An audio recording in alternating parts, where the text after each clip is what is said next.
I found it perfectly possible for me to describe to the president of Harvard University in the terms I must go back to his personal senses. I must find certain experiences he has had. I must be able to generalize them, get him to understand what it is I'm talking about. In the end, he's going to see it in here anyway. Even if I had a slideshow, it's going to be operating in here. So I said, if I can build the imagination, my words, where I get him to do the building of the model, he'll remember it much longer than he does if he's seen on a slide. I'm really quite confident that in running the show as we're running it, though it seems very attractive, the idea of each time jumping up and finding the right model, I find that you're probably going to remember it very much better than if you've seen the actual model there. I'm seemingly digressing again, and I'm going to come back to this life phenomena and what I want you to imagine. I had a great friend who was named Alex King, and Alex King, when I was the science and technology consultant on the Fortune staff, he was the art editor of Life magazine. And Alex King also was a good playwright, and he was quite an expert on the theater and drama, but many of the people who were writing plays would come to Alex King for counsel on how to handle their play. He saw many plays go to backers on Broadway and go through all the rehearsals and enormous amounts of money put up, and then suddenly unfavorable criticism and dead. It was a very excruciating experience, that Broadway phenomenon.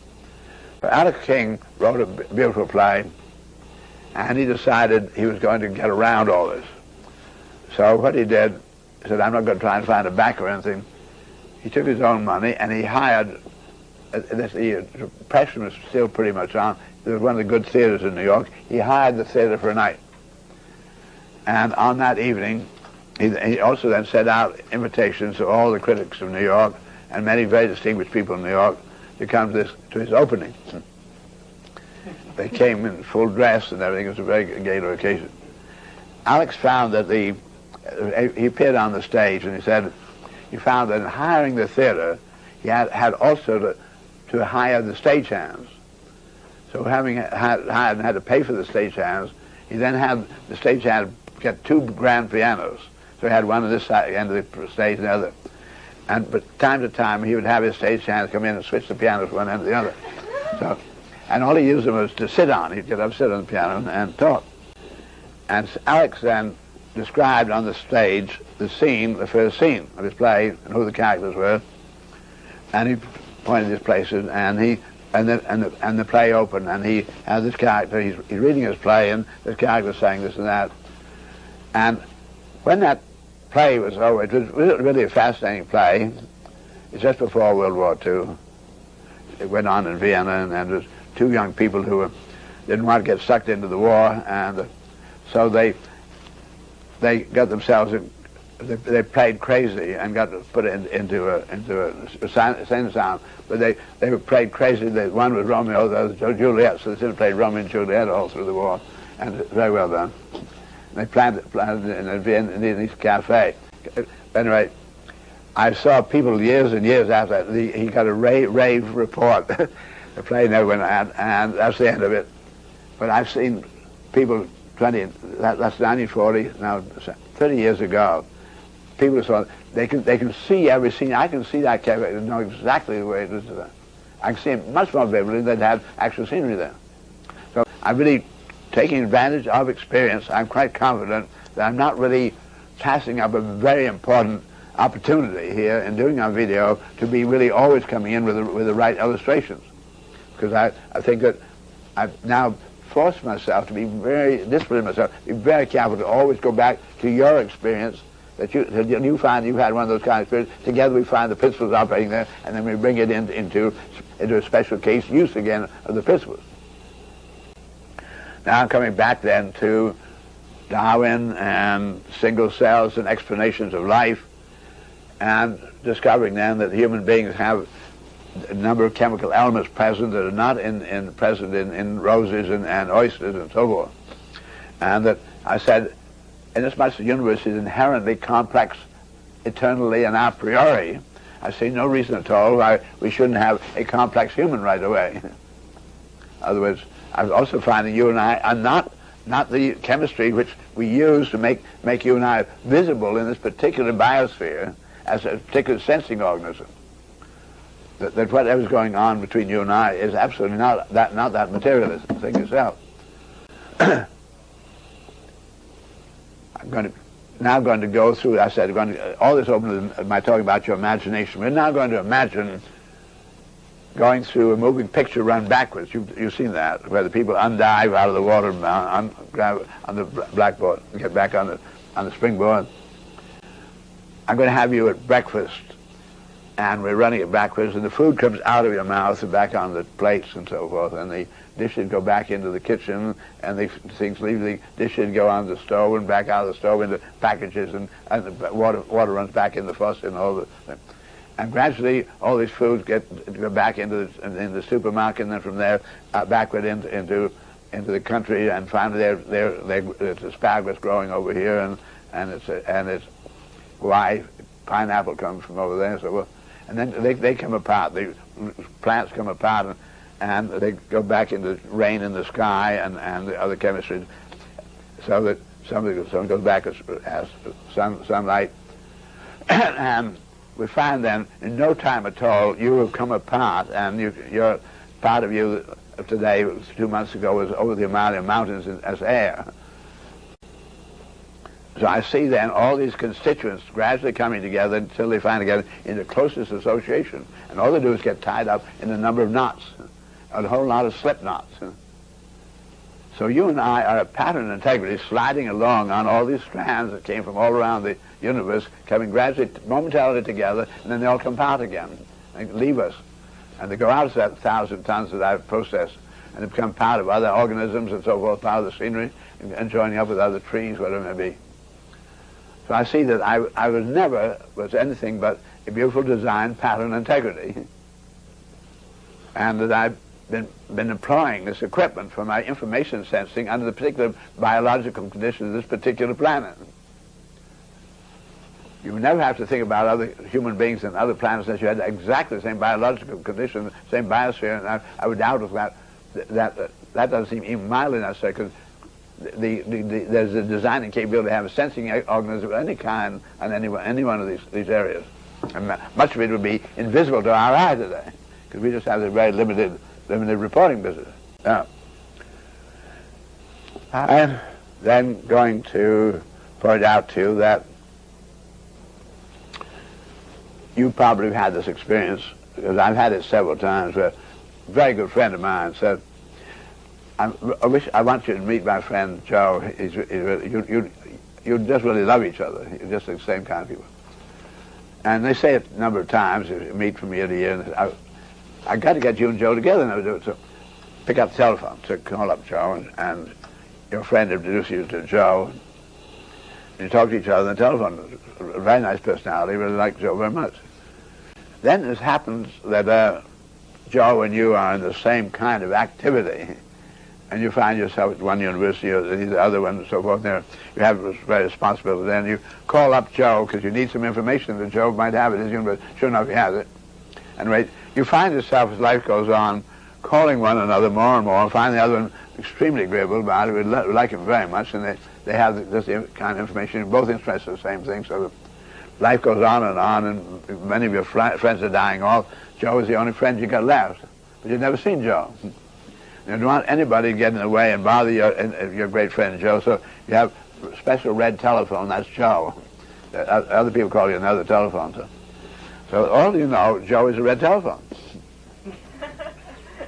And all of us are really beautiful, self-resurfacing, self-rebuilding telephones, walking information processing phenomena, and people get mixed up with the telephone, calling me Bucky, telephone.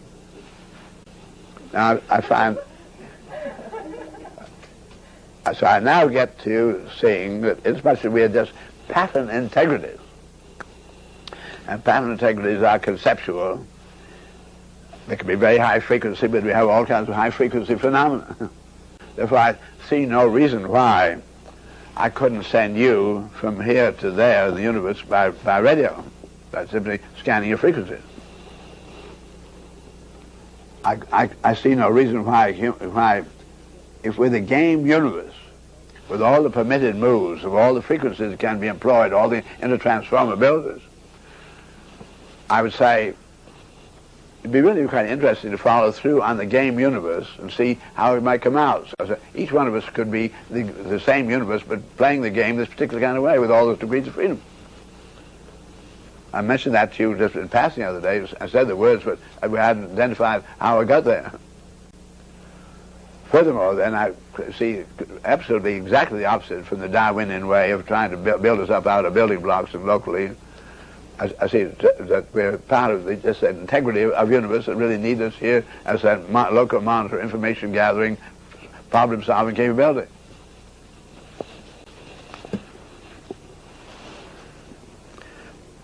We've been some time running now, and so we'll stop for 10 minutes after 8.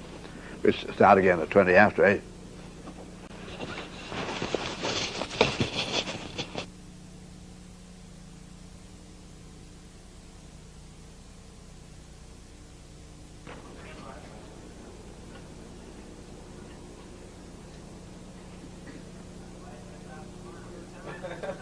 They want you to smile. All right. There we go. I used the word annihilation 2 days ago, and I gave an example of the kind of annihilation that the physicist speaks about when he uses the word. When I gave you the rubber glove, that only one rubber glove on your left hand, you stripped it off, and now the left hand had disappeared, there was only a right hand. I'd like to give you another confirmation of the annihilation. And the kind of confirmation I'd like to give you relates then to the kind of confirmation I'd like to give you on generalized principles themselves. I talked to you about brain always dealing only in special cases, and that the mind finds a generalized relationship that exists between but is not ours, that is absolutely eternally existent. And in those generalized principles, in contradistinction to the special case experiences, we have then, for instance, man discovering the principle of the lever, and having discovered the principle of the lever, finds then the distance from the fulcrum to the load, uses that as a basic increment, and he goes out.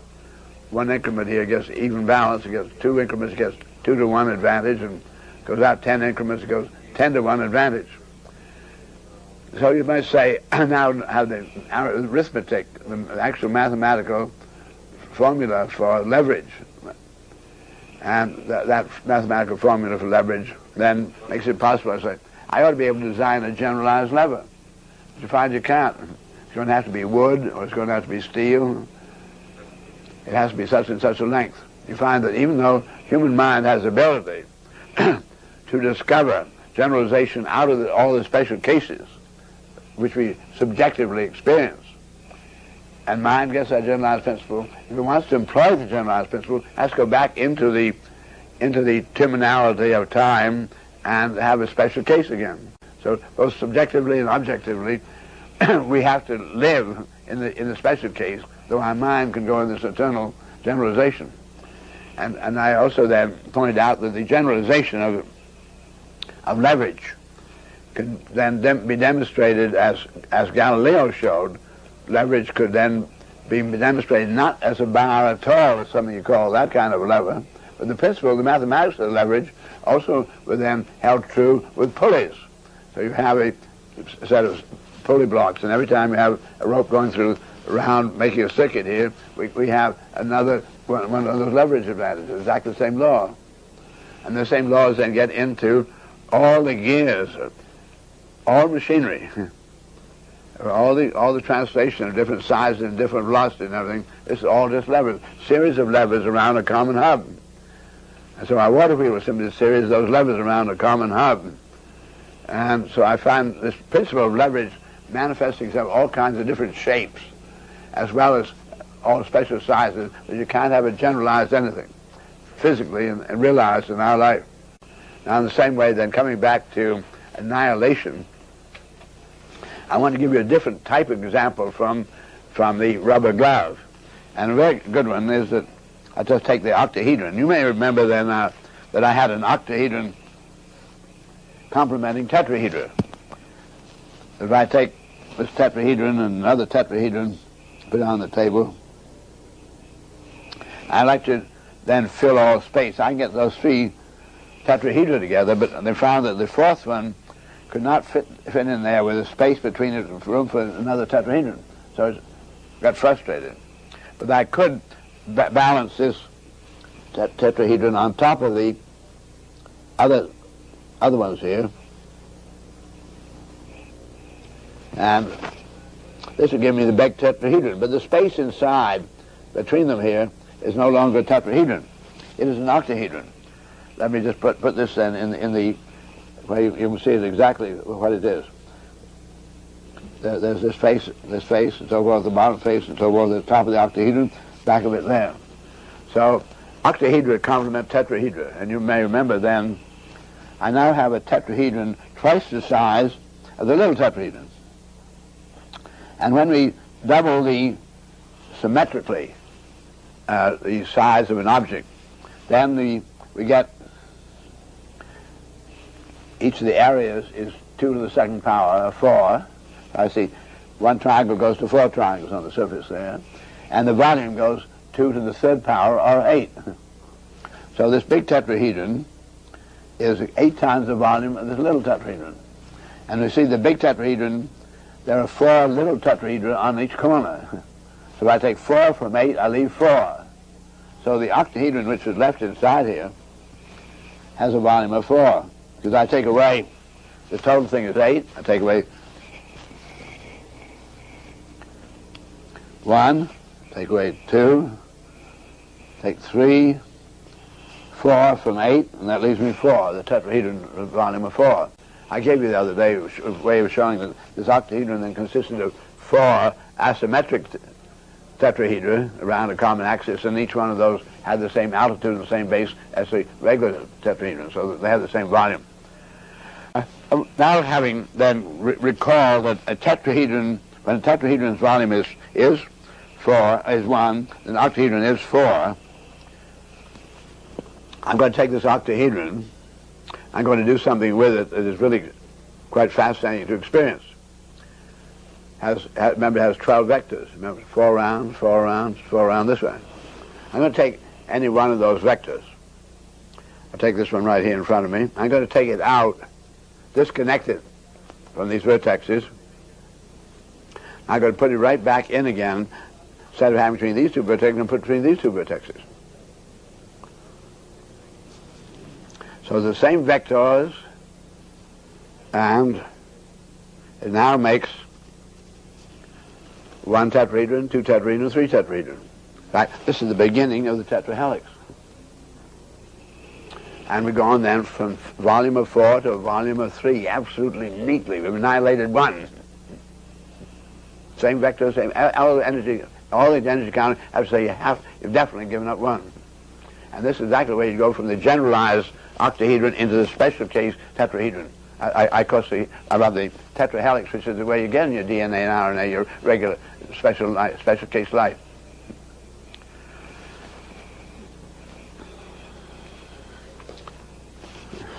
Fascinating form. Let's prove that you can come back and I regain 1 again. Here we are at octahedron again. Now, I want to go back to something else I talked about the other day, specialization.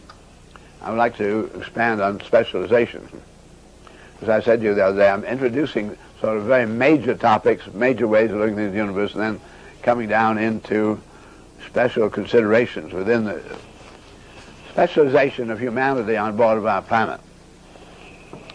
And speaking about then the lack of awareness of the phenomena, behaviors of wholes unpredicted by parts, which is denoted uniquely by the word synergy, and the majority of 97% of the university students were unaware of the word synergy or the phenomena itself, and the same 1% of the general public. So I can understand how a general public could really be in a very easy position to be deceived by a general big pattern where you say you got to be all specialists and so forth, and not realizing the advantage that could accrue. I can understand how just a little man born in poverty and so forth, wanting to have his family have something going on, looking out for himself, not realizing then that this is anti-synergetic rather than the best way to carry on, that it is entropic. I find then that thinking about the specialization, one of the things I have observed in my experience, and you must also experience to some extent, but I said already between you and I at your age level, what is your average age level? I would guess that you were, would say 20, 19, 20, somewhere in there, 20. So 20, and I'm 80s, I'm 4 times your age, so I've had 4 times the pattern experience.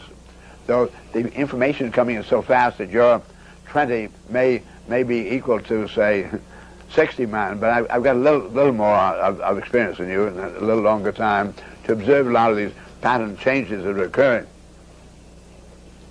And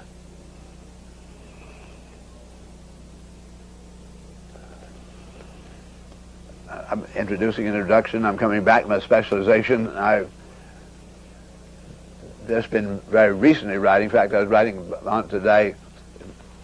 Ed Applewhite, who was with us, and worked with me in production of my book Synergetics. We've been working all these years, and we're getting ready pages for a second edition. And thinking about syntropy and entropy and synergy and energy behaviors, it became really very interesting to realize that obviously, with all the different periodicities in which things occur in our universe, that when energies are given off by a system, as I said earlier today, and the energy is given off by this system, then altering the environment, that the energies being given off by little local systems seem to be disorderly and random.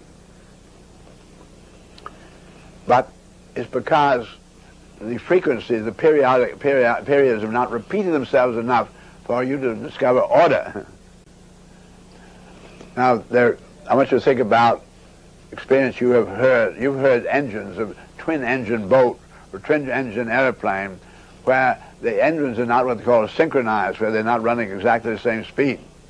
When they're not synchronized, you hear something goes, wow, wow, wow, wow, wow. There is a periodicity of wowing.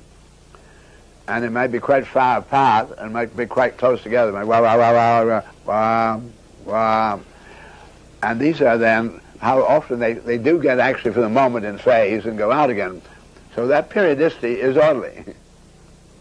There's so many rounds before you get to where the gears mesh.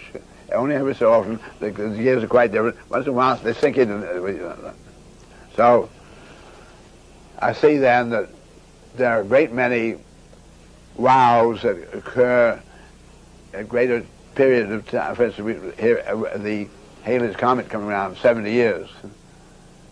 And we have other phenomena that must come around in 178, and then as far as up to just very recently, men knew of novae when stars explode, and they had one observed historically, and so they occur from time to time. That's about all you can say. You can know predicting when the next novae would occur.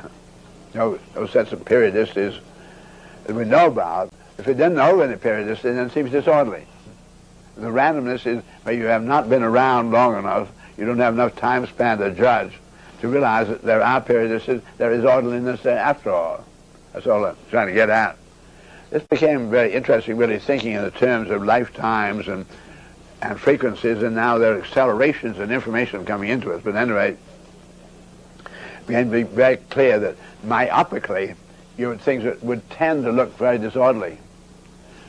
I find then people who do not look at enough information tend then to feel quite dismayed, and we find our particular society today in great dismay over what seems to be getting increasingly disorderly. It seems to be more and more out of control. So it's very easy for writers to be very negative. I find then the same people then are very, they are very eager for the next news. And they keep getting more and more news, and the higher the frequency of the news, they're really looking more and more myopic just today, just tonight. So from that view, the more you just localize on the news, the more you concentrate on it, the more disorderly things are going to seem. In fact, the newspapers find that people then are really only looking for disorder, and they find that only bad news is saleable. There's been survey after survey of the publishers. They find good news is not saleable. And they have to sell their papers or to be able to get advertising, because their whole money is made through the advertising. So they have to find what is saleable, and bad news seems to be saleable. I just want to point out that it would be then very, very desirable to people who are specialized and separated from one another and tending not to see enough of anything to tend to be discouraged. And the way in which I've been able to present order to you is by looking some very, very large spans. You only get that order, so you get to get the larger the span of time, the larger the span of experience you look at, the more opportunity you have to see the order. It became very exciting to me thinking in these matters, and when Einstein took great note of the fact that there was apparently a top speed of radiation, not just of light, first he measured light, but then found other radiations all had apparently the same speed in vacuo, absolutely nothing to oppose them. Energy linearly was traveling this 186,000 miles a second. It's radiation. So he came then to a conclusion that the universe really does have a limit on the velocity side. Einstein was thinking in contradistinction, I said, to Newton, who was thinking of at rest. And to Newton, at rest was the norm, and Einstein said the norm is 186,000 miles a second. That is the top, and then any other thing we can, by interference, is how it ties itself up in knots, how this could be able to develop this equation, the amount of energy in this mass related then to that speed of radiation, not at second power. Why? Because radiation was omnidirectional and not linear. So it had to be the second power, which is the surface rate of growth of the linear. It's a very beautiful equation you see there, and really very comprehensible. And when you take his argument that norm would be then unleashed energy, absolutely nothing to block it. All the rest you have to understand and explain it by numbers, interferences, and blockages. The self blockages of an inherently complex universe. Where plurality is unity is plural, and therefore something that interfere with itself. We find then I became very excited to discover that as going back to the importing-exporting idea I gave you of the energies being given off, the stars are all entropic and giving off the radiations. All entropic systems then gradually expanding and becoming more and more disintegrated. The parts come further and further apart, less and less critical proximity one to the other. I said, and the scientists then not thinking about this kind of annihilation where I can annihilate one and then put it back in again at another point. Or somebody preset. What did I do with that one little? Remember, I precessed it 90 degrees. That's all. One little precession, the effective energy on this make this precess disappear. The one disappears. Now, understand then the energies then coming to terminal ends in the time sense where there's a maximum disintegration, but there are other systems that are disintegrating. This means then that the disintegration from this one, and from other ones gradually begin to get into some concentrations with one another. And you get where there's reconcentrating, then suddenly you get where your proximity to the disintegration star from this other one, you're nearer to that one than you were to your own disintegrating star of yesterday. Or suddenly, this is then the birth of the new. This is the syntropic, where they get into critical proximity and begin to come together again. So I saw that there was really a beautiful moment of maximum dispersal and maximum disorder, which probably will relate, right, because of the radiation, to the radiation maximum. Therefore, there would be also a maximum disorder. That there'd be a top of disorder, and that top of disorder is when you're most disintegrated, but just the point, the other one is taking over. The new groups are forming. gets to be quite exciting to realize that is also terminal. And it's absolutely, I'm sure it's exactly proportional to the speed of light. Now, we have then, this is what began to tell me then, they got to the point where this second now grouping, this is periodic, so there's suddenly a new birth and a new birth. So in that kind of wow, you'd have to wait for 10 billion years and nobody's around. Remember, that's a wow, then you wait 10 billion years, wow. This is when you discover there is really no disorder all the time. Finally came together. That's the last two to get together. This I find it very, very, very satisfying in realization of an eternally regenerative universe, where you can see this one phases out and then appears there. The phone one went out and then it reappears there. You see how that goes on. You see also how then the special case DNA, RNA is always one less than the real eternity. So you see how you can phase out, because this is the 3 phase and this is the 4 phase. This is a generalized case, that's a special case. So that the general is always one up on the general, on the special. So if there's something that seems to come apart, the other one is waiting over here to join it again. Now, just in relation to my talking that way, you couldn't help but be interested of my own experience of 3 years ago. We were doing a World Game Tokechi at Boston University. It was about 3 or 4 years ago, Mehdi. And they're sitting in the front row. I spoke 3 times that day in Boston in different parts, and I saw this man always sitting there in front. He turned out to be a Russian physicist who was visiting at Harvard, and he and another Russian physicist and an MIT physics professor and a Harvard professor came out to ask if they could come and see me that weekend. And they've been having a very important kind of a physicist conference there at Cambridge, and they said that they'd found my one on, one off. They've been able to really substantiate this physically, that they were really confirming my explanation of annihilation here. Now, there are a number of ways when it shows up. These things begin to show up in many ways. Now, the next thing we'll go on back to my specialization. That's a very big digression from specialization. Every little child demonstrates to us, as born, their interest in the whole universe. It's really one of the most beautiful things about a child is its interest in the macrocosm and the microcosm. And there are no enthusiasts for the planetarium quite like the children.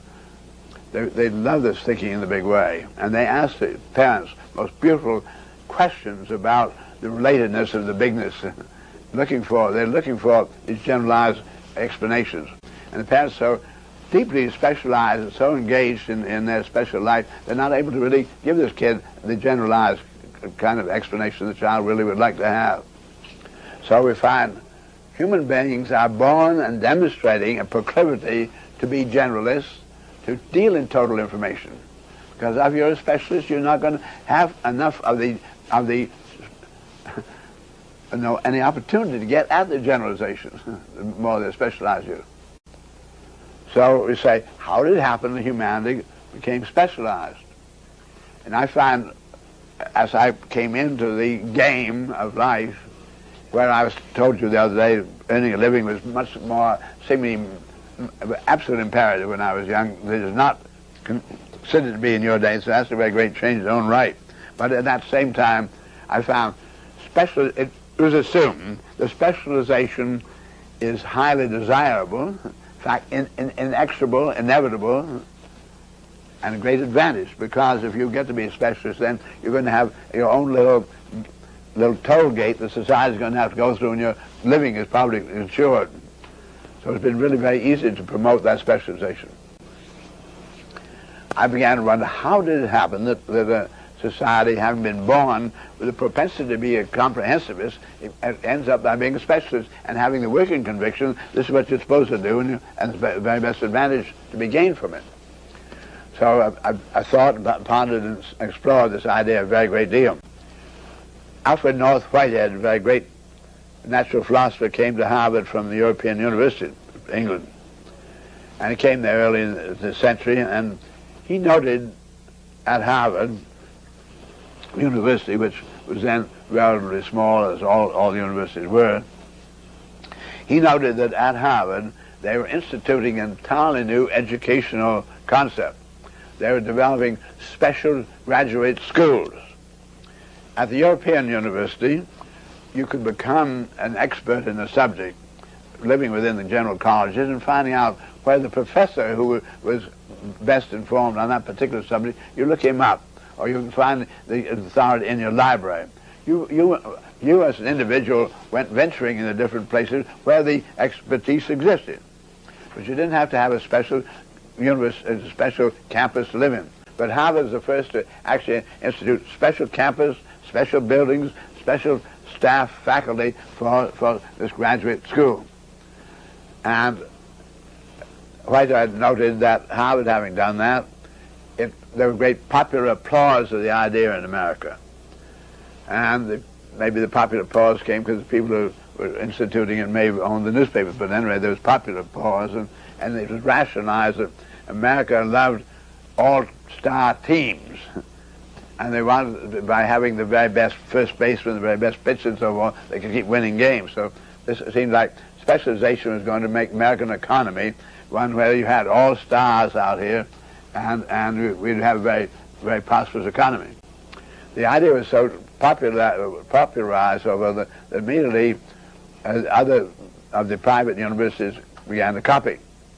And then gradually it became such a demonstration that the people who had monetary advantage seemed to be educated, and so therefore the man who wanted to get elected and found his constituents, he could get the high school, he got them a school, and then he got to get them the college, and he's going to get them a graduate school. So the graduate school idea proliferated very, very rapidly. Whitehead writes about this and writes about it very well, and they said then at the universities, and where they then deliberately sifted out the seeming brights from the dulls by examinations. And they deliberately undertook to persuade the brights to go on into the graduate school. And not all of them did go, but the collar who did get there were the ones who then were sifted out as apparently bright. So these brights in the graduate school then found themselves in a very much more specialized field than ever before. Each one has to be a specialist within a special field. So it began to, all the energy of that individual became more and more linear. Instead of being a wide angle, it's getting a very narrow angle, and it's just been very powerful acceleration. Just you take a candle flame that sends its radiation all four directions, put a reflector behind it, and you very greatly concentrate. You can even lens it down to very fine and get an enormous amount of energy, so that a little candle flame has been able to serve in a lighthouse where you couldn't see the candle by itself more than, say, quarter of a mile, half a mile or something like that, and suddenly you're seeing it several miles. In fact, you can concentrate with the beaming. So we found all these individuals at the graduate schools began to find linear acceleration. Each one found himself way out in this particular subject. And each one finding himself way out in this particular subject would realize that nobody could come into his place and say, I see what you're doing. You'd already gone beyond that obvious kind of phase. So he would not think of going into the other man's laboratory and say, I see what you're doing. So Whitehead pointed out that while then society had culled out all the brights and made them all specialists, the specialists couldn't put things together. When they came to meet with one another, they began to talk about baseball, because they realized their own experience, they lack integrity to try to talk about the other man especially. So inasmuch as the specialists couldn't put things together on behalf of society, the wealth was not being realized. It should be. So, as Whitehead then pointed out, having selected the brights from the dulls, you had to leave it to the dulls to put things together. And this begins what I call Whitehead's dilemma. And we find then that the fairly brights, but not bright enough to go on, went on to be, they're pretty good football players too, so they got to be president, vice president, the heads of big corporations. And they were too attractive and pretty good playboys, so they didn't get in that specialist stuff. So as heads of the corporations, they would then hire specialists from the university because they remembered about their friend who was a specialist. And so they had him in for special tasks. Now, as the head of the corporation say, I can't possibly, we make automobiles, and we agree that automobiles will not run over the open fields, so we're going to have highways, but we can't afford the automobile company to build all those highways. So what we do is to make our automobiles very, very attractive on racetracks and automobile shows, and have the people demand the automobile. Then the really quite dull politicians will realize they can get elected by satisfying people's longing to get one of those automobiles start rolling, so the politicians will build all the roads. So we find that the lower the order of brightness, the larger the responsibility. When you get to international affairs, you can see where we are today. May wear striped pants very beautifully, very, very charming, but they does not really tend to see things in this comprehensive way. Now, I simply then come to further examination how it happened we get to be specialists. And this brings me to several very important large-scale thinkings again about human beings on board of our planet. In order to design, as we apparently deliberately were designed, naked, absolutely helpless for months and absolutely ignorant, so that we would be then able to discover ourselves and to get to our own artifacts of putting something on because you're cold or whatever it may be. We find then the individuals all being born naked and helpless, they obviously would not be, and we're more than such a large amount of this water that would freeze, we certainly couldn't be born clothes naked up in the Arctic. So I began to say, where would this naked life probably have to be, and certainly lying there as a good mouthful for a lion. For months you can't even move yourself, so it'd be good prey for the lions, and the lion can knock down the parents easily. So this would be pretty good lion eating. So you have to be someplace where they're not lions.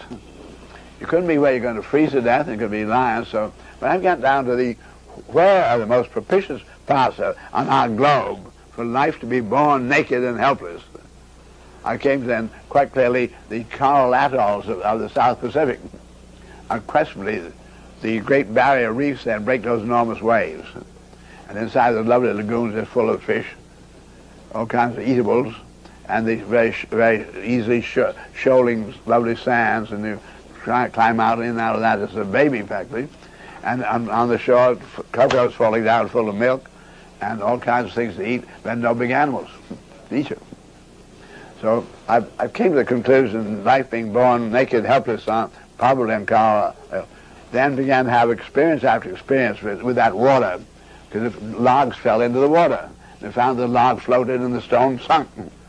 So they learned then if you want to stay on top of the water, you get on top of some logs. They begin then to try out rafts, and they can go out and get more of the fish out in the lagoon with the raft. Then they find the raft blows around in the lagoon. And so some of the branches of the logs still there with leaves, it blows a little faster. And they found that the logs, when the wind is blowing on them, one log would roll over, so you get two logs where the branch fell over here and lash it to it and won't roll anymore. So that's much more comfortable non-rolling logs than rolling logs. So you get at least two of them, and you're out on your raft with your logs bound together, fishing down in between here, and you find that when the wind is blowing, the logs do not just blow to leeward, call it going downwind. Not at all. Just look at a log, and on the side this way there's an enormous amount of frontal area. But turn it this way, there's a very small frontal area. So when the wind is blowing on it, it goes in the direction of least resistance. So it'll go this way. Maybe a little downwind, but it has leaves up on the branches still on the log, the raft. That makes it a little more windy, since the wind blowing on it begins to go in the direction of the logs, and not downwind. Gradually men began to discover with those logs that they could put down another fairly thin piece of log down the water, and they could make it then, literally when the wind was blowing it began to go a little bit to windward.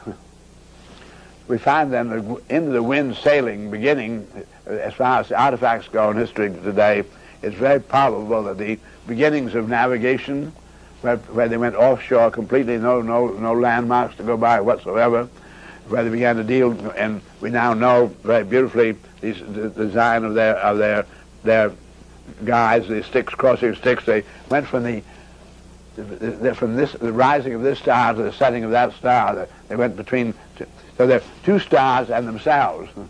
This is the beginning of trigonometry, I'm sure. Anyway, to me then, these people in the water learning they could even sail to windward, not have to go drift with the winds or drift with the tides. Man to man, be really self-determining which direction you do want to go. You actually deliberately go to windward. You can't go straight to windward. You have to beat to windward. And they learn to do that very beautifully. These are lovely craft, these proas, and they still make 20 knots. Apparently, they've probably been this way for thousands and thousands and thousands of years.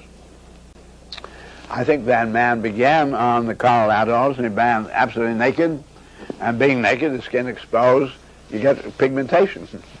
He's going to get brown, going to get tanned very deeply, and you get finally inbreeding where those particular kind of genes will begin to possibly stay there as characteristics. So we find that Polynesian, pretty dark-skinned Polynesian. Then when these people began to be able to sail to the western, they come to the southeast coast of Asia, to the Thai area and so forth, coming into the islands, get bigger islands, and suddenly on mainland. Came to the mainland, I'm sure for thousands of years, the pattern indicates as we first come to it, that they then moored their raft or their sailing craft just offshore, where you could reach on the land in the daytime, but you didn't want to go there in the nighttime when all those animals were roaming. But in the daytime you could handle things, so gradually they keep going on the land in the daytime. They began to gradually domesticate and tame elephants and sheep and all kinds of animals that were much bigger than themselves. Then with those sheep and goats and so forth, it's pretty easy to skin them. They began to follow their goats and their sheep, and the grasses grew better and better up. They were mildly seasonal, going up the hills of the monsoon way. When the green grasses went up, they went up the mountains with their sheep, and then it got very cold at night. But they now were eating their sheep, and they had the skins of the sheep to put on themselves, so they weren't getting cold anymore. And they would learn how to, again, taking this kind of spars and rigging they'd done in the boat to take a number of they're going along, the sheep are carrying their own skins, and they came to a place where they just take several trees and bend them towards each other, make a tripod, or more trees still, and cover them with the skins of the sheep. So they had the skin on the body and directly in the secondary skin of their yurt, their hut. We find these people able to get into colder and colder climate, and tribe after tribe following the sheep gets broken up, where some of the sheep went this way and some went that way, so some of the members of the tribe went off with these, and they never got together again. Going off from the Southeast Asia, tending to follow as man did the sun, identifying the sun very powerfully with the metabolic processes. They don't know the word metabolic, they don't understand photosynthesis, but the point is that they recognize there's something to do with that sun seems to be going that way. There was a proclivity landing down in Southeast Asia to work toward northwest. And so we have human beings working westward in this incredibly large continent and all kinds of incredible mountains and deserts and so forth, getting separated one from the other.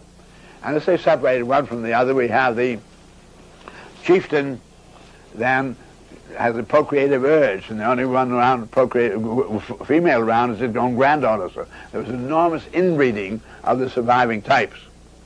And we have then Darwin's type of survival, where he had discovered, for instance, that the wild horses, with wild horses, there is every once in a while a stallion is born bigger than the other young stallions. Didn't ask to be bigger, but that big stallion then suddenly finds itself being attacked in a battle by the king stallion. There was a big stallion of the herd, the biggest there was. And he has a battle with a new young big stallion, and whichever one wins is the one that's going to inseminate the herd. And that was where Darwin saw the strongest strains being concentrated. He didn't have the word genetics at that time, but he saw the strain, they used the word strain, would then be highly concentrated. So we have in the same way these tribes breaking up, working westward over those incredible lands, just working not fast at all, just going along local circulating rounds with their sheep and their goats and so forth, their wild horses, and gradually getting terribly separated out. And the type that do survive under special, these are very special conditions. You go up the mountainside, different kinds of weathers you get. You go in a deserty area.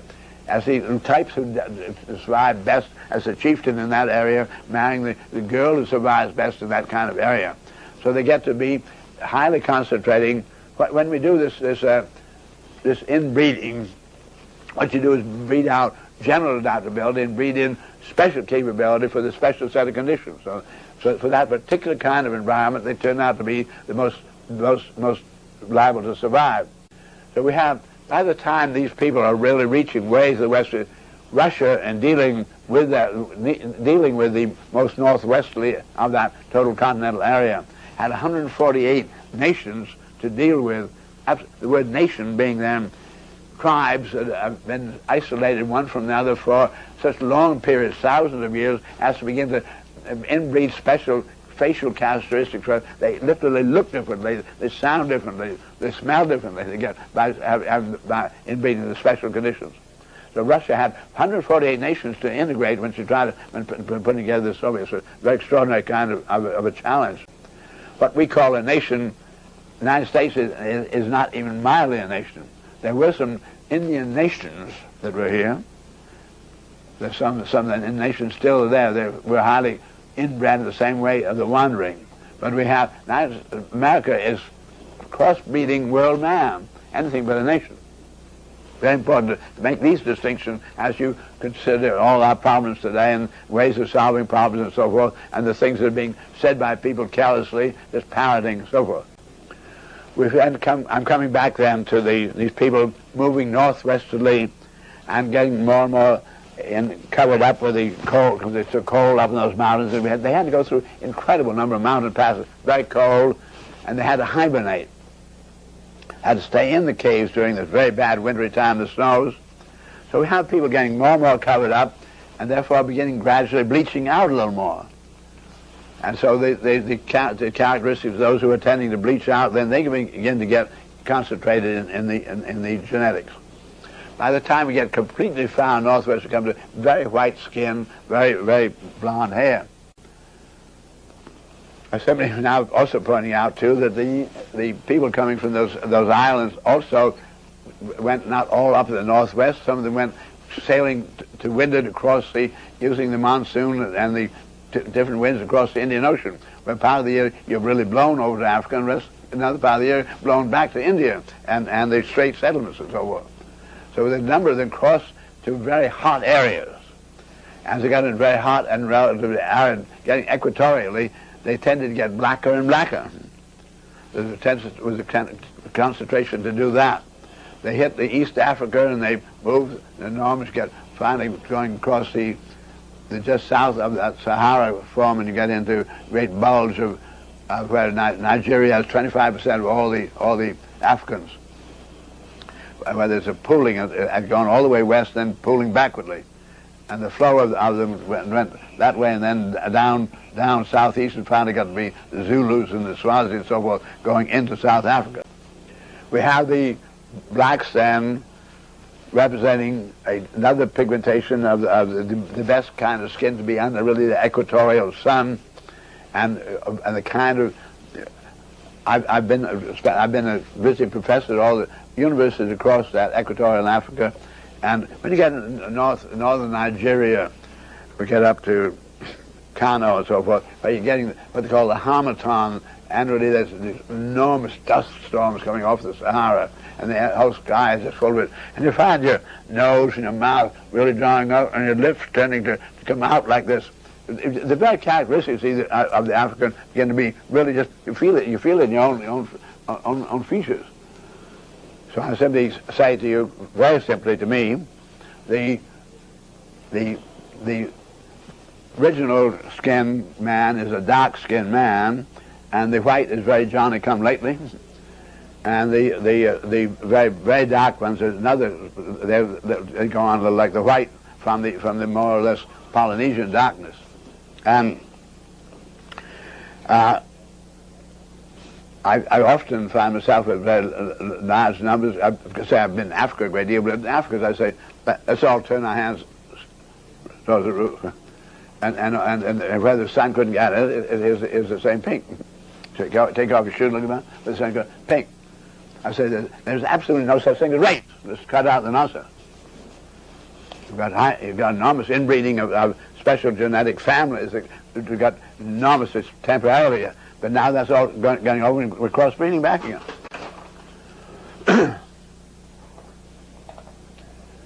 Now, in the same terms, then, I'm talking about my specialization. I gave you the chieftain. I spoke about the big stallion. I'm sure that early human beings, born naked, helpless, and so forth, every once in a while, a big male is born. He didn't ask to be bigger, but he is bigger. And we take the total surface of our Earth, which is 3/4 of it covers with water, and the 25% that is covered with land, very greatly with rock and deserts, mountains, and so forth, untenable. And of the places where the conditions were such that vegetation grew and would immediately support life, so poor that probably not much more than 10% of total of the planet is really producing foods, and in those early days maybe down to 1% where things are immediately favorable to support your life. And that 1% is broken up in tiny little packages all over the place. So that the people who are lucky for the moment suddenly find something going wrong. There is a fire, there's a drought, and particularly to get on that mainland, getting away from the big sea picture, where there were fish and everything, so again to get in that dry land, we find then the once in a while then there's this big guy born, and they're in a place where they're just living on bananas, and so the little man says, I can't reach the banana, Mr. Big Man, you reach me on those big bananas. So he reached the big man reached the banana. Then very, very soon the people find themselves being invaded by people who run out of bananas, and they've had droughts and fires and so forth, and these people are absolutely critically hungry, and they're going to fight for their lives. And the tribe finds itself being invaded, so they say, Mr. Big Man, you got to get out there in front and protect us from these little, we can't do as much, you big fella, get out there. So the big man didn't ask for it, but he didn't ask to be big, but he suddenly found himself being inducted in, particularly in this fighting business. So I think I got into this with you a little the other day, and I said then the same big man, having been brought into the fighting, needed then to command things during between fights. He found the fights occurred fairly often, so he could get prepared for the fight. He said, you've got to get a lot of food together for me, for my fighters, because we're pretty hungry characters, and we also need some spears. We have to have time to make weapons to prepare for that enemy. We see if we had these kind of weapons, we'd fool them. So that we have the big man begins to find himself commanding things in peace times as well as wartime. So he also then, actually the big man, he's the biggest there is around, and he finds that because he's commanding everything, other big men are born, and they say, this guy's got it pretty good, he's king, I think I can lick him. So the king finds himself being challenged time and again by a big guy, and he finds he can lick them all, but intuitively, without having any kind of education, he just fundamentally said, don't let two of those big guys come at me at once. But this way, this beginning of grand strategy, the power structure, divide and conquer. And to keep conquered, keep divided. So nothing can be more fundamental and important to power structure. So we find then the big man saying, I need you other big men when the war comes, so I don't want to annihilate you, but I want to make you keep apart from one another during this peace times, and I want to get you coming together with me and bring all. I want you to train a lot of soldiers over your place and come together, and we'll go hunting once in a while to kind of have a little conference about things here, keep track of you. So we have the big man commanding things and being annoyed from time to time by a lot of little people who disobey his orders, not the big man. And he gets so bothered by the fact they're stealing things from him, they're breaking his orders, he cannot be able to get things ready for the war. He then said, you got to bring in this character. So he tells the big man, bring in this little character and get the little character. So you really are a troublemaker, and the only thing to do is cut your head off. And the little man says to the king, Mr. King, you made a great mistake, cut my head off. And the king said, you're impertinent also. Said, why should I not cut your head off? I said, Mr. King, I happen to understand the language of your enemy over the hill and you don't. And I've heard what he says he's going to do to you and you don't know about that. Well, young man, you got a pretty good idea there. You report to me every day about what my enemy over the hill is saying, and your head's going to stay on. Then you're going to do something you never did ever before. You're going to eat regularly. How do you like that? Come eat right at my table, right up here at the castle. So you agree to do that, and so these people have been making trouble for him. He brings them in, and one by one they tell him about special things they can do. And this man can make a better sword than anybody else, and he understands metallurgy, so he has to prove it. The king makes it prove it. He makes it, no question, a beautiful sword. So he said, you just make swords, keep on that metallurgy. And somebody else is stealing from him, and they said, Mr. King, the reason I steal from you is I understand arithmetic and you don't. And if I use my arithmetic, I could keep other people from stealing from you. So he keeps him on, too. So now he has, what he did then, it makes each one of these people specialists. But he said, that you mind your business, you understand that? You mind your business, you mind. I'm the only one who minds everybody's business, I could clear to everybody. So he is in, without knowing about synergy, he becomes the one who's in the position to have the integrated information. And he has a synergetic advantage which multiplies with him really very rapidly. The other people are in the disintegrated position. So they don't get the synergetics that he gets. Now, we find he gets so powerful with all his specialists. He has the right logistics, and he has the right information, and he has the right tools and everything. So he becomes king over a very large realm. And there's all these different other specialists all working for him here. Somebody took care of breeding his horses, or somebody else making special harness for the horses, whatever it may be. And we have him now getting old, and he wants his son to take over. And he said, I see you're getting pretty old, Mr. Linguist, and you're getting very old, Mr. Mathematician. So I want you to teach something about that language. I want to teach something about the metallurgy. I want to teach something about the mathematics, what it is. And this is actually the foundation of our educational system. This is simply, it was a grand strategy of the power structure to keep divided, and what he did then was to make all the intellectuals, all the people who are bright but not big physically, use the metaphysicals to be specialists. And this way he kept absolutely under his control, because they were plenty bright enough really to outsmart him if he didn't make them a specialist. You can see that in no time. That they would be outsmarting, they'd get a lot of big people to work for them. They're so smart that they would be the brains. So he turned those brains to his absolute special account. We find then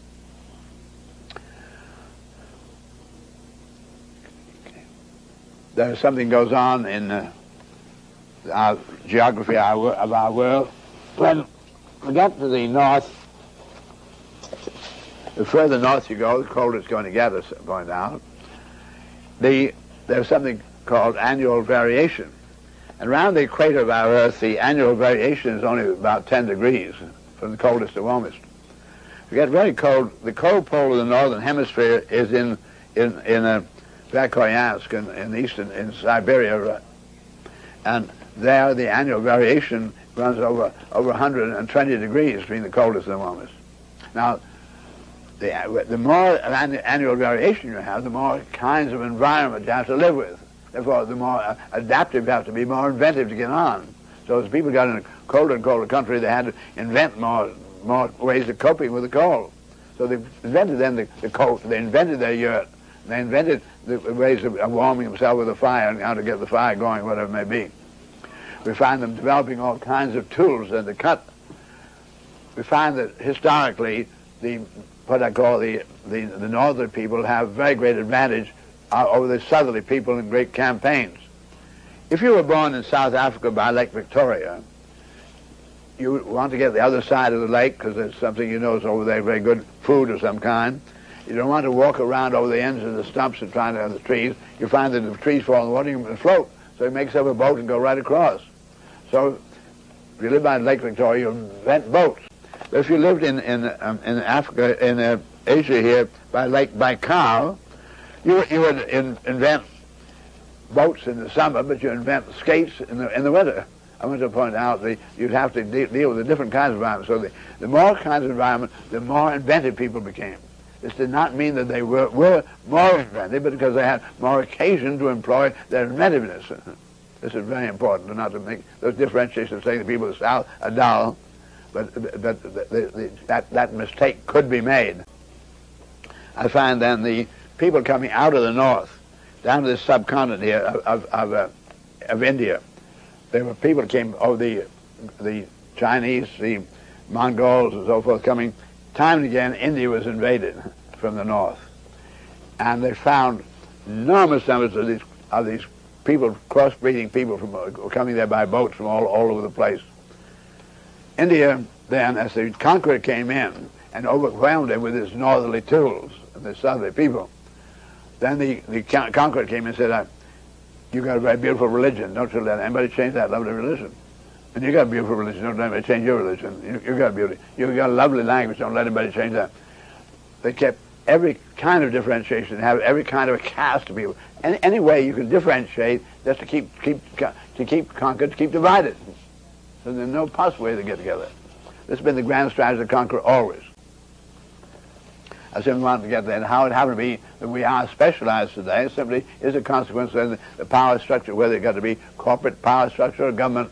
Always want them to keep everybody specialized, but also to keep them busy. So the idle hands make trouble. So you find the politicians, everybody want to get more jobs out there to keep everybody busy. They may not be producing anything that you can eat, but keep them busy, keep them out of the way. So they may be digging up something, may make some money out of one of these days. So anyway, this is why specialization is here. I want to really understand it. Because you know, all of us have been born to be comprehensivists. It's very important to know how this came into our economy and to our general way of thinking. Because it's going to have to go. And we're coming to, I'm going to go through another historical set of events. Come back to Egypt. The data we now have, because we're going back to the earliest real communication to us from people of the past of any important degree. So we're back 8,000 years, and we find the Pharaoh and the average life expectancy, I'm told, would be by the actuarians and all the statistics we can have, was probably somewhere 20 to 21 years of age. That's the average life. And in that 20, and you find in Alexander the Great a great leader at a very early age. Life was short and very powerfully actuated out. We find then the average human being found life so incredibly challenged, so disastrous, so not enough to go around, so diseased, that nobody could conceive of this life being worthwhile in its own right. So it was a very general, common way of looking at things, that this life is purely a test, an example to see whether you could qualify to get in the great afterlife. Everything was afterlife. So if you were then were in Egypt those times, and you know from experience that apparently there's only enough for the Pharaoh to really have anything, and therefore if you can get the Pharaoh into the next life, everybody tells you he's your great leader, he's a god, he must be a god to have the difference, the kind of life he has. He's in on that life support, and nobody else says it. So we hope that this semi-god can get over in the afterlife, and then if he can, he may bring us, his people, over there with him. So realizing that there's going to be, there's so much vandalism when people are absolutely desperately hungry to steal anything, they assume then that the Pharaoh's going to need all the tools and anything you know about to be able to get over the next life, so to be able to organize things over there. So you build this enormous stone pile, the pyramid, and put the Pharaoh and all the tools you're going to need, blow it, so try to keep the vandals out, so he has a chance to get over there and to get you over there with him. We have in our building what we call scaffolding, things you have to do to realize the building in due course. So there's an enormous amount of scaffolding and preconditioning work that has to be done to realize a building. So we have in building the pyramids an enormous amount of work that had to do to get that stone cut, to get it moved, and get it piled one on top of the other. And so that whoever is the individual who the Pharaoh trusts most to do the designing, the one seems to be most inventive and seems to organize things best. I'm going to call him the Leonardo of his period. The Pharaoh picks him to design his building of his pyramid, so that the Leonardo type then sees that he's a very observant character and realizes he has such a principle of leverage. So he begins to use leverage to move, so man can move rocks very much greater than their own muscle can move. And they get very inventive about one thing or another. And he sees his men dying of starvation and right on the job, and he sees that he's an observant man, so he sees that where the Nile is adjacent to the lands, there's green. But where the water can't get at it, the green stops. So he then invents the idea of making ditches coming in from the Nile and irrigation, and he finds, sure enough, the green goes there. So he's able to take care of keeping his workers a little better food supply. Now the Pharaoh dies, and the Leonardo, they put him in with the Pharaoh to get to the next world a little earlier as a reward. And so there's another Pharaoh coming along, and he needs the people say he needs his tomb also to get him ready for the next life. So he gets his designer, and this designer finds that the irrigation ditches haven't gone. He recognizes those, and he's using the levers of the other man. There's a gradual accumulation with each one of the pharaohs and the successive generation of more and more know-how of tooling to get things ready. The things you have to do to do this thing in this life, which is the pyramid. It's just a scaffolding to get you in the next life. You must understand that. It wasn't really meant for anything but to get you in the next life. So there's an enormous amount of make-ready for the make-ready, of tools that make the tools. And there's accumulation of it. Finally, there's so much tooling around and so much know-how has been accumulated. You didn't know that's going to go on in this life at all because you're really working for the next life. But in this life, there's all this too. So, we could take care of the Pharaoh and also the nobles. So the nobles get in on it, and this is the beginning of the second set of dynasties of Egypt. Finally, with each successive one, that's meant more activities and therefore more inventiveness in this life. So there's an increase of the velocity which technology and know-how is beginning to increase. And finally get to the point where there's so much know-how, they say, we could take care of getting the Pharaoh and the afterlife and the nobles and all the rich middle class. That's the beginning, that's the Greek and Roman period, where you find the mausoleums for all the wealthy middle class, with an enormous amount of slaves down below, the whole thing, the absolute slave.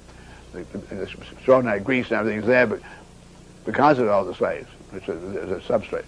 Now we have then the more and more accumulation of getting ready to take care of the middle class and the nobles and the Pharaoh. So much acceleration and know-how that suddenly we have a Buddha, and then 600 years later, possibly a Christ or Muhammad, whatever it be. Some human beings were around who said, we have enough capability to take care of everybody's afterlife. Really sort of redeeming of everybody. And so this is a fantastic new moment. So all the post-Christian period of building enormous cathedrals, getting everybody ready for the afterlife. This proliferated the acquisition of the know-how and multiplied it very rapidly. Pretty quickly said, we take care of the afterlife of everybody, but also there's enough to take care of the living life of the king. There's got to be a new moment of the divine right of kings here. Then there's such a proliferation of capabilities, so we take care of the afterlife of everybody and the living life of the king and the nobles, and that is the Magna Carta time. And suddenly we have such a proliferation of capabilities, so take care of the living life, the afterlife of everybody, and the living life of the king and the nobles and the great middle class, and that is a Victorian period.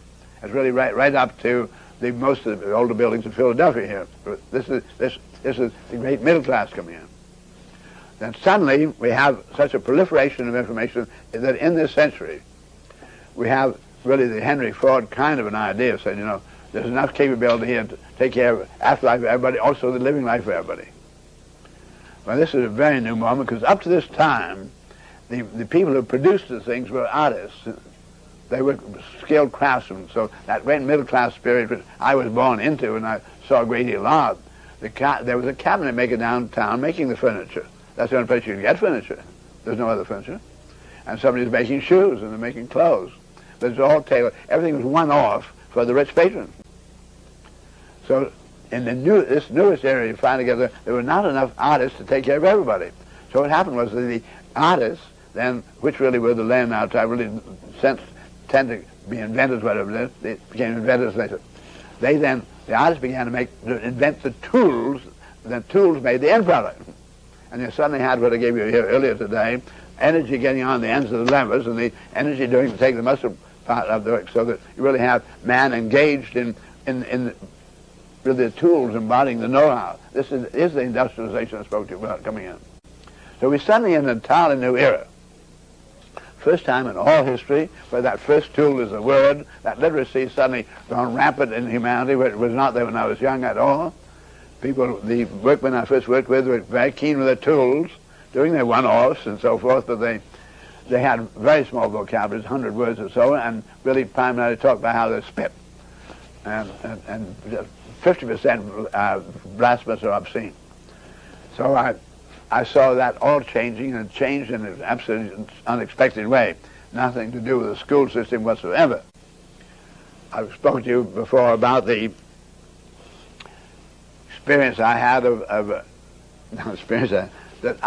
whether I like it or not, I was born the year that Marconi invented the radio, but doesn't get into practical use until I'm 12. I was 3 years old when the electrons were discovered, but nobody pays any attention to that kind of stuff. And so I was also at 7 when the airplane first flies. Now, but just thinking about the radio side of things, I was 23 when the first time we got a human voice over the radio. It happened in the Navy, and I was in that operation. When I was 27, we had the first licensed broadcasting station in America. Very, very recent. And then later on, almost a generation later, comes TV. Now, I want you to think about our hearing. We can hear at 700 miles an hour. That's the speed of sound at a given temperature. But we see at 700 million miles an hour, exactly a million times faster. We can only hear very short distance. We can't hear outside of our atmosphere at all. These are airways. We can see, looking at that Andromeda a million years ago. We can see a million years ago. We can see a million years ago. The range of the information we get with our eyes compared to what we get with our hearing is approximately a millionfold right across the board. And furthermore, the hearing is in ethnic languages, special words. The seeing is a universal language. You feel that mountain, you feel that water, you don't have to have a name for it. And the horse race is just the same in Japan as it is in France, visually. So I simply get at the multiplication of information handling that came with this was incredible. Now we have historically, through all the long periods I've been giving you, we have the male, as with all the mammals, the male tending to sweep out larger areas than the female and the young. Whether it's herds or whatever it is, because the mother can't move around as well, she has to be near that young for them just to nurse. So the male's free, said the male is an island and he operates that way. And he goes hunting and he brings back for the tribe. We find the human man then going off large hunting areas and bringing back things in for the woman to decide what she should do with it, whether she's going to cook it or skin it or breed it or what she may do. And she makes those decisions. But anyway, throughout all the ages, Daddy has been the one who brought home the news. He brought home all the information about what's outside, and Daddy and Mom together told you about what Grandfather said and what the King says and so forth. So everybody, the kids in the home, the only authority they have is the parents, absolute authority about what it's all about. And the way Daddy or Mom said it, that's the way you say it. And Mom and Dad didn't hear too well, and they began to alliterate more and more, and they had a mouthful of somebody talking to them, got a mouthful to say something strange way. Gradually, the language became multifold and really very locally esoteric, getting local dialects. We have then very extraordinary thing. 1927 in May, daddies were coming home, and the kid said, "Daddy, come in here in a hurry. Listen, radio, man just flew across the Atlantic." Dad said, "What?" And he rushed in and listened, sure enough, man just getting across the Atlantic. Daddy never brought home the news ever again. And this is absolutely unexpected historically. There's nothing said it's going to happen. Nothing said we're going to have radio, nothing said we're going to have voice and radio, nothing said suddenly, because from this time on, Dad and Mom are listening to that box there talking, and quite clearly to the kids without Dad and Mom saying it, that the man talking over this authority, not Dad. He's bringing the news. This man's telling Dad what the news is. There's no passing words about this. There's nothing in the remarks to the kids, but it was just something, it was ipso facto, obvious to the kids that Dad was not the authority. And this is the way the authority said. Now, the way the man got his job in the radio, got it by virtue of the versatility of his use of vocabulary, and particularly the commonality of his language, to be understood by the many. So his diction was usually very, very much better than Daddy's or Mom. So this way the authority is saying it, so the kids began to say it, emulate. That's the way the authority says it, the way they emulate Daddy, because he was the authority. Now this way he said, and Daddy and Mom realized that the kids were saying things a little differently than this, so they didn't want to be belittled, and they began to say it that way too. This is the way the language changed. And it's just incredible. I went through my daughter growing up through that radio age. She was born the year of the Lindbergh flight, and listen to all this thing happen. Now, with the television came very much more so. And suddenly with television, by this time you've had your World War II, and everybody knows where Guam is, and you didn't know where Guam was before World War II. Suddenly everybody knows all the news about all the places around all the world, and all the maps are out there, and any kid can see it. The kids are all, every human being full of compassion, every child full of compassion. They're sending news from all around the world. All around the world, people are in a lot of trouble. So the kid was compassion for the people in trouble, people in most trouble. You never get the kid be locally concerned about trouble. His heart goes to everybody. So suddenly we have a young world that's inherently concerned with world, not with the local anymore. And I was brought up exactly opposite. I give you that map all divided there. My father taking three months to get to Bombay, whatever it was, where we were really divided, and we were really being told locally, and all I could get around on my feet. I didn't have it. Later on I got a bicycle, but we didn't have horses. We didn't have that kind of money. And I was simply being told that the people in the next town over here, too far for you to go there, but they're very dangerous people, but not go over there. They drink whiskey and have knives. So you avoided that other town. You really were utterly preoccupied with the local, with the local people, and the way the local authorities say that's where you did it. The customs were very easy to carry on. 1965, we have the Berkeley students at the University of California making the world news as the first university dissidents. And this proliferated very rapidly all over. But I met with that class. I met with many of their contemporary classes all around. Cause I think I told you I've been to over 500 colleges and universities around the world. So I met that class, and we talked a great deal about their life together. The dissidents at Berkeley were the first American kids to be born with a television at home. It came absolutely in a different viewpoint. And so they are simply saying, I know Dad and Mom love me very much. They made it absolutely clear. I know they do. I love them to pieces too. But they just don't know what's going on. Dad's coming home from the shoe store, and he said, let's have a beer, and things are really going on around this world out here. They began very quickly to feel not only that Dad and Mom had nothing to do with going to the moon. There's something going on here in big patterns of politics, things we don't have anything to do, whether we're going to have war, what it's all about. There's completely the velocity of the information and the ineffectuality of the individual to really respond and say what the action-reaction would be to the feelings of the stimulation of the information. Not there. So there's more and more of a sense of disconnect, more and more of a sense of the older people being preoccupied in very short-sighted ways, assuming things will be very negative, and the kids saying if we can go to the moon, we ought to be able to do anything. Intuitive, you've got to say that. So we have a young world feeling, older world, there's nothing to do with love anymore or loyalty at all. It's simply a matter that I said every kid really did know how to think, and I told you I was being brought up, never mind what you think, pay attention, the people know what it's about. That's why we send to school, that's why we have schools. that everybody was being taught how to carry on and think with the army, with the training, the very powerful disciplines, and everybody's having to accept it. But suddenly, this is no longer acceptable. So I found that a young world came in, which is your world. Suddenly, a child had the thinking capability, but it had always been suppressed and told not to use it. But now that you couldn't tell the kid not to use it, because he could see that dad and mom didn't know what's going on. So he spontaneously said, I got to do my own thinking. I want you to realize what an extraordinary thing nature's done here. I point out then you need an umbilical cord while the child is in the womb, because you got to get oxygen to purify that blood, and the mother's got to do that, so you connect the child up, because they're not exposed to that oxygen out there. But the child is out of the womb, and then you cut the umbilical cord. Didn't mean it wasn't good, it was just now obsolete.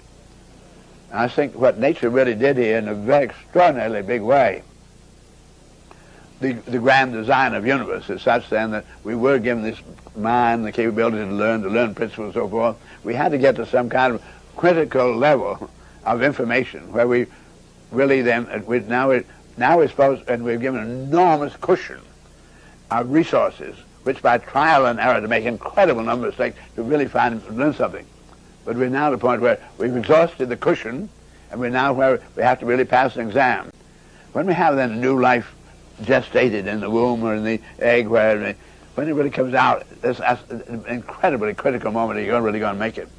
And whether you and I and humanity has really got enough stuff, we have plenty of information, but whether we have the capability to really take the initiative and do the logical things that need to be done, that is a big question. So in my estimate, nature now is actually humanity is in examination, in final exams, as to whether we really are going to have mind take over, because we're here for mind, not for muscle, and muscle is still completely in the saddle. Boy, what a critical moment we're in. With the 200 billion a year he's being appropriated to getting to the Armageddon. And less comfort on the part of the people who are the political leaders, but realizing the people themselves are being very difficult to contain, that this thinking thing is going on. So we have a very, very critical condition where somebody's liable to do something very drastic and could be all over. We're in then, as far as I'm concerned, nature has had tradition through all those years of daddy and mom telling kids what to do.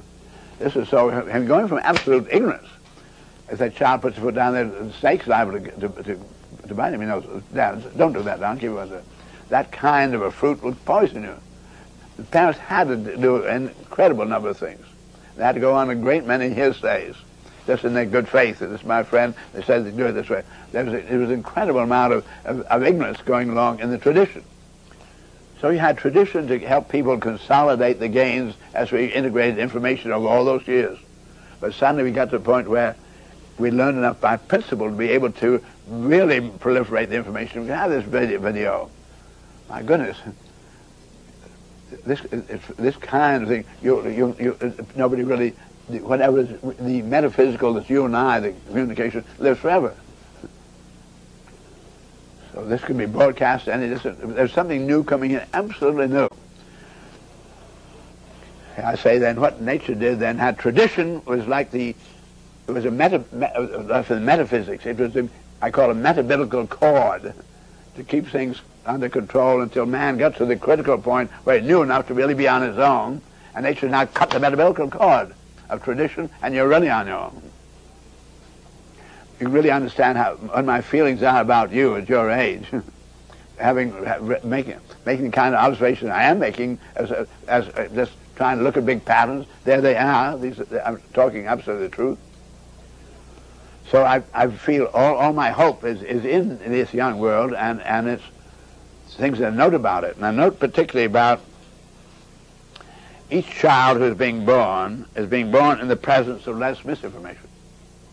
I had an incredible amount of misinformation which came with that tradition. Given to me the greatest love, and I was absolutely convinced of the love that was giving it to me, and I did everything I could to take it on. There was no question, not a matter of anybody being malevolent at all. But I've had, I'm still got much of that condition of reflex. It's very difficult for me to cope with things that you have not been exposed to. I talked about the a priori, what is natural. What looks natural to my granddaughter is very, very different from what looks to me. I was brought up when you can't fly at all, and to her, it's really, I think it'd be more obviously boring than anybody flies. And the brakes are going to work. She knows the brakes are going to work. Now,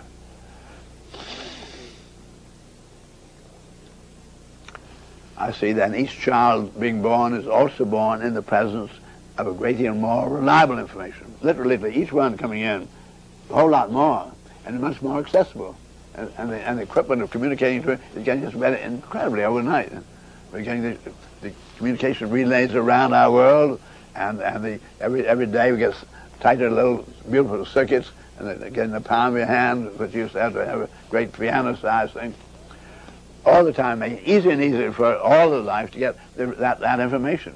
And that a young world that is so used to that, all kinds of information, and the games that are played with the information, where there are novels and there are plays and they shoot. So the parents are worried that the kids are going to be misinformed by this thing.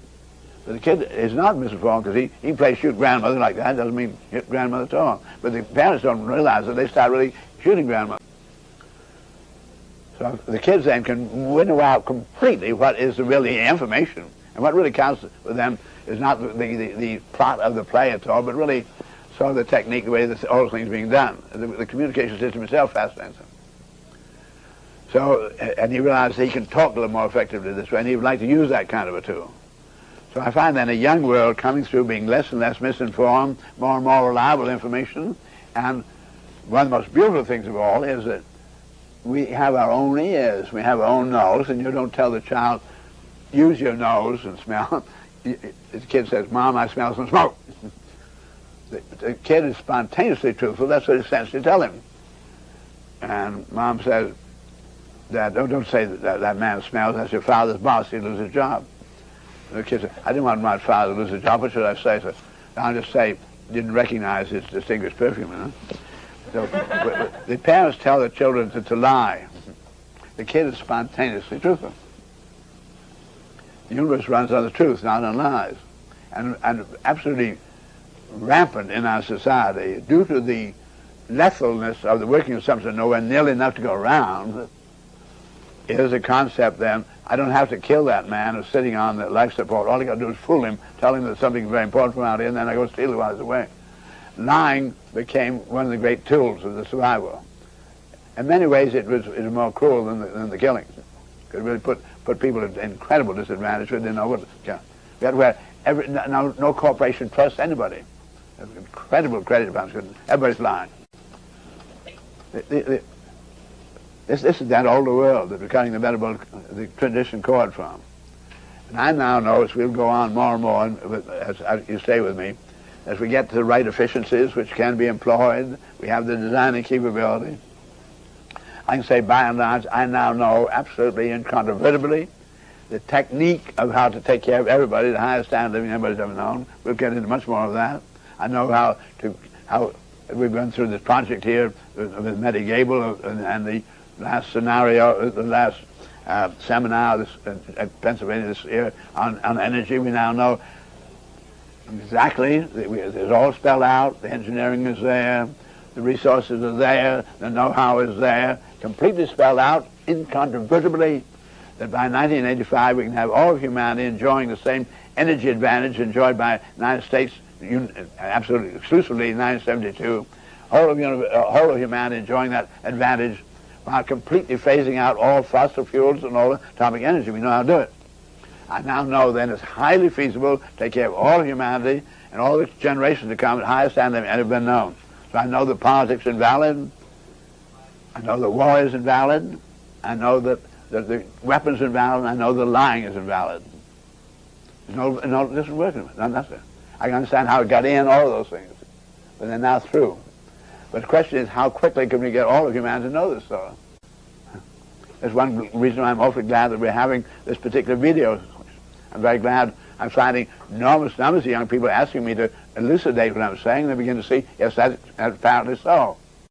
But we're in for We're in then for absolute revolution of humanity, and it can be two kinds. If it is one to pull the top down, or one of vengeance, that is not as powerful as it used to be. It was when the majority were have-nots. We're now where the majority are haves. But if it's one to pull the top down and it's bloody, it's all over. If it's a matter then of pulling everybody up to higher standard of living than anybody's ever known, and doing it by design science revolution instead of by guns, why we use the information, employ the principles, reduce them into practice, use the tools, using technology, using industrialization to really work for everybody, then we'll survive. Unless we are spontaneously in that mood, within the next 10 years, I think humanity is all through. This is now time for us to stop and for tonight. I wanted to get to feeling some of the big patterns of movements at the outset. Then I'm going to go in with you a great deal into special case geometries, technology, industry, and so forth. So I'd like you to, by the time we finish this together, to really feel what design science is and how you do play world game. What I've been doing with it has been world gaming. What is the big patterns, and then what are our responsibilities? What ought we be doing going off of that? What is the main track at 90 degrees over here? So upon the next session, I'm going to open up with precession some more, because you keep seeing that is the one that man knows the least about, and I'm going to really, I hope, make that very, very clear, and so you really feel the power of that tool of precession. So thank you very much.